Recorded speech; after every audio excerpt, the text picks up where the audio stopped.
전기차 폴스타2, 볼보가 중국 업체와 합작한 브랜드가 새로 내놨습니다. 출고 가격은 5,490만 원, 미국보다 쌉니다. 올해부터 바뀌는 전기차 보조금 때문입니다. 올해 전기차 보조금 지급 대상은 20만 7,500대, 작년보다 2배 이상 늘었습니다. 지급 대상이 늘어난 대신 보조금 액수는 줄어듭니다. 보조금을 100% 받을 수 있는 차량 가격은 지난해 6천만 원 미만에서 5,500만 원 미만으로 낮아졌습니다. 8,500만 원까지는 50%만 주고 8,500만 원 넘는 차는 보조금을 못 받습니다. 보조금 액수도 줄었습니다. 승용차는 최대 700만 원, 소형 화물차는 1,400만 원, 대형 승합차는 7천만 원까지입니다.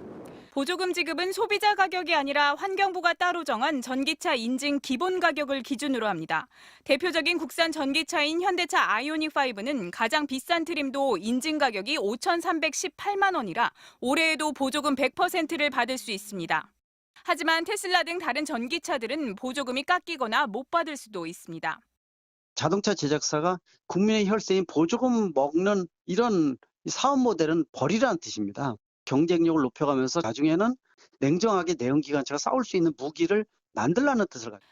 지난해 국내 전기차 신규 등록 대수는 1년 만에 2배 늘어나 처음으로 10만 대를 돌파했습니다. 한 해 전기차 등록 10만 대를 넘긴 나라는 7개입니다. 자동차 본고장인 미국에서 고객들에게 우수한 경쟁력을 인정받은 결과라고 생각합니다.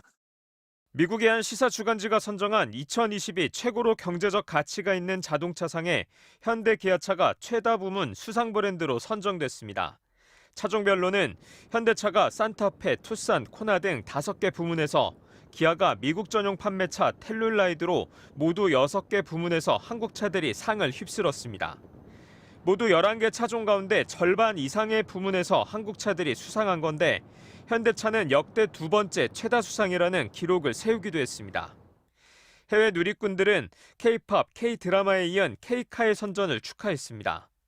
업계에선 이번 평가가 일본 차가 수년간 우위를 점하고 있던 유지비, 중고차 가격 등 내구성과 서비스 품질 면에서 한국 차들이 높은 평가를 받고 있음을 입증했다는 분석이 나오고 있습니다. 특히 세계 자동차 시장에서 최근 가장 주목받고 있는 SUV 부문에서 대부분의 상을 차지했다는 점도 주목할 점이라는 평가입니다. 자, 얼마 전 끝난 CES에서 각 기업들이 전시한 제품들이 굉장히 화제가 됐어요. 네, 맞습니다. 우리가 CES 하게 되면 세계 가전 전시회 이렇게 하고 있는데 그렇죠. 어떻게 보면 자동차 전시회가 아닐까 이렇게 얘기할 정도거든요. 왜냐하면 자동차 업체뿐만 아니라 IT라든지 가전 업체가 이 미래 모빌리티, 이동수단에 대한 고민을 많이 했다는 겁니다. 예. 특히 이제 가전업계의 대명사면 한국 하면은 LG이고 또 일본 하면은 소니 같은 회사들 있지 않습니까? 네네. 그런데 이번에 전기차 관련 기술을 대거 선을 보였고요. 예. 또 자동차 회사인 현대차라든지 일본 도요타 같은 경우에는 차가 아닌 로봇을 되게 선보이면서 예. 이번에 산업 경계가 허물어진 게 아닌가라는 게 이번 CES의 특징이라고 볼 수가 있습니다. 예. 산업 경계가 허물어졌다는 기사들도 많던데 네. 구체적으로 좀 하나씩 좀 살펴볼까요? 네, 그렇습니다. 하나 보게 되면 이제 LG 같은 거를 한번 보시면 더 좋을 것 같아요. 네. LG전자 같은 경우는 인공지능 또 AI를 기반으로 하는 자율주행 컨셉트카 옴니팟을 좀 선보였습니다. 이 자동차 같은 거를 선보였다는 거죠? 맞습니다. 네. 이게 이제 가전회사의 어떤 장점을 살렸다 이렇게 보고 있는데 우리가 집안에서 TV나 에어컨 같은 거 많이 활용하고 있는데 이거를 가전제품하고 이 자동차하고 연동한 기술을 좀 많이 선을 보였고요. 네. 특히 LG의 주력 제품 하게 되면은 올레드 디스플레이지 않습니까? 예. 이거를 집안에서 영화나 드라마 보던 것을 자동차로 이동시켜서 움직이는 공연장을 만들었다는 겁니다. 네. 예, 그래서 자동차에 대한 이동 공간을 좀 극대화시켰다라는 부분하고 또 예. 옷 냄새를 잡아주는 이제 스타일러라든지 네. 또 차량용 미니 냉장고 이런 것들이 이제 관람객의 눈길을 사로잡았다고 볼 수가 있습니다. 예, 저도 기사를 봤는데 자동차 회사가 전자제품 넣는 거랑 전자제품 회사가 자동차를 만드는 거랑 완전 느낌이 달랐다 이런 평가들이 많던데 맞습니다. 소니 같은 경우에는 아예 전기차 시장 진출을 공식 선언했죠. 맞습니다. 소니 하게 되면 재작년에 CES 2020때 이미 이제 선을 보였었습니다. 전기차 콘셉트카를 선을 보였는데 네.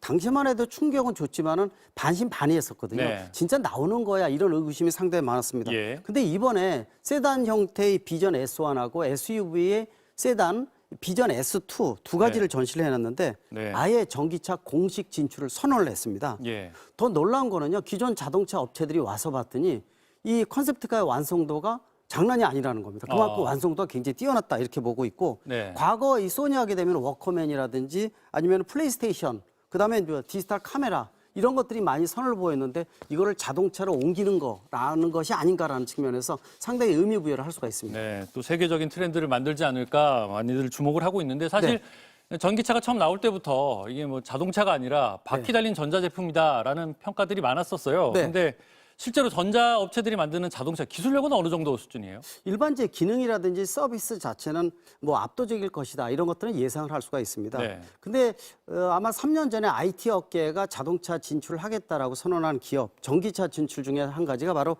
애플카지 않습니까? 네. 근데 이 애플카 하게 되면 2025, 6년 정도에 아마 선을 보일 것으로 보고 있는데 네. 기존의 자동차 개념하고는 완전히 틀리다고 보고 있습니다. 아하. 일단 운전대도 없고요. 예. 페달도 아예 없습니다. 네. 그리고 뭐 아이폰이나 아이패드하고 자동차를 연동시키는 완전한 자율주행 이동형으로 좀 만든다 이렇게 보시면 좋을 것 같고 네. 그래서 기대가 많이 되고 있습니다. 근데 한 가지 자동차 메이커에서 의구심을 갖고 있는 부분들은 예. 자동차의 성능이라든지 또 예를 들어서 주행 거리나 아니면 각각의 시스템, 모터 같은 성능 이런 부분들은 아직은 예. 의구심이 있어서 입증을 해야 된다고 보고 있습니다. 뭐 그럼에도 불구하고 이런 가전업체들, 전자업체들의 자동차 시장 진출은 계속되고 있는 모양인데 네. 그 외 다른 기업들도 좀 있었죠. 이번에 이 동남아의 삼성전자로 불리는 그룹이 베트남의 빈 그룹이 있습니다. 네. 이 계열사 중에서 빈 페스트라는 전기차를 만드는 회사가 있는데 네. 이번에 CES에서 이 두 번째로 큰 전시장을 마련했어요. 그리고 아하. 5대의 전기차를 이번에 전시를 했거든요. 네. 근데 이 앞으로는 내년부터는 아예 전기차만 생산하겠다 이런 선언도 했었고요. 아하. 또 앞으로 배터리 성능이 70% 미만으로 떨어지게 되면은 완전히 무료로 교체해주겠다. 이런 어떤 공식적인 선언도 해서 주목을 많이 받았습니다. 아, 효율이 떨어진 배터리를 새 배터리로 바꿔주겠다. 무료로 교환해주겠다. 이런 공격적인 마케팅도 하는 모양이네요. 네. 자, 그럼 가전업체들이 이렇게 진출하면 기존 자동차 업체들은 어떻게 대응하고 있습니까? 뭐 이번에 전시한 회사 중에서 이 한국의 현대차가 가장 많이 또 주목을 받았습니다. 네. 이른바 이제 메타 모빌리티라는 용어를 많이 가져나왔고 네. 또 MOT라고 모빌리티 오브 싱스 생태계라는 이러한 새로운 개념을 보여줬었거든요. 예. 근데 지금 보이는 이 모베드라는 이러한 바닥에 움직이는 로봇입니다. 네. 로봇 이동 수단이라 보이는데 여기다가 왜 이 어떤 사물을 얹게 되면 그대로 이동을 할 수 있는 이동 로봇이라고 볼 수가 있거든요. 예. 이거 사람하고 이 사물을 태울 수도 있고요. 예. 조이스틱 하나로 360도 자체 회전이 아. 가능합니다. 네. 그럼 이렇게 회전이 가능하가 마음대로 움직이지 않습니까? 네. 이런 신개념인데 위에다가 배달이라든지 이 화물 운반을 하게 되면 획기적인 변화를 가져올 것이다. 이렇게 보고 있고 또 보시는 이 스팟이라는 로봇 개거든요. 네. 네. 이거는 예를 들어 사람이 못 들어가는 혹한 지역이나 아니면은 고온 지역의 극한 상황에서 일을 할 수 있는 이런 모델도 보여줬습니다. 예. 이걸 보게 되면 현대차가 최근에서 많이 보여주는 것은 미래 새로운 지형이나 환경에 예. 능동적으로 대처할 수 있는 미래 이동 수단을 선을 보였다는 거. 이 부분이 네. 더 주목을 받는다고 보고 그 있습니다. 자동차라기보다는 좀 로봇에 더 가깝지 않나 싶은데 이런 걸 이제 뭐 로보틱스라고 하던데 이런 관련된 제품들이 더 있었죠. 그렇습니다. 세계 3대 자동차 회사의 하나인 일본의 도요타, 네. 산하의 히노 자동차가 있습니다. 예. 이게 이스라엘의 그 오토모티브사라는 회사와 합작을 해서 이번에 바퀴가 6개 달린 운송용 로봇 전시도 해서 주목을 받았었고요. 예. 또 한국의 두산 같은 경우에도 사람과 함께 일하는 협동 로봇도 전시됐었고 예. 또 이외에도 카메라 로봇이라든지 또는 아이스크림 로봇 또 심지어는 이제 의료 보조 로봇 같은 서비스 로봇이 특히 금 반향을 얻었습니다. 예, 뭐 그렇다고 해서 자동차 회사들이 전부 다 로봇 회사로 바뀌는 건 아닐 거고 네. 다른 자동차 업체들 어땠습니까? 자동차 역시 전시를 했습니다. 독일의 네. BMW 같은 경우가 특히 많이 주목을 받았던 것이 플래그십 전기차 iX를 선을 보였거든요. 네. 근데 이게 독특한 기능을 갖고 있습니다. 네. 바깥의 외부에 특수 안료를 입혀놓고요. 전기적 신호를 자극을 주게 되면 색깔이 변합니다. 색깔이 막 바뀌고 신기하더라고요. 흰색, 저도. 검은색, 예. 회색 3가지뿐이 안 됐으면 아쉬운 부분이 있는데요. 네. 그리고 또 이제 예를 들어서 미국의 GM 같은 경우에는 대형 픽업인데 이 실버라도라든지 민수형 군용차 하게 되면 험모 아시지 않습니까? 네. 이거 전기차 선을 보였습니다. 근데 미국 시장은 대용량화 커지는 것이 하나의 특징이라고 볼 수가 있거든요. 근데 상대적으로 유럽은 좀 정반대의 모습을 보였습니다. 뭐 프랑스 시트로엔 같은 데는 2인승 전기차 이 에이미를 선을 보였는데 예. 이거 아마 르노 국내에서 생산하는 트위지 같은 소형 전기차 아마 보셨을 예. 텐데 아마 유럽은 이렇게 소형 쪽으로 실리적인 부분으로 가는데 미국은 대형 쪽으로 가는 거 이 부분이 서로의 상반된 특징이라고 볼 수가 있습니다. 예.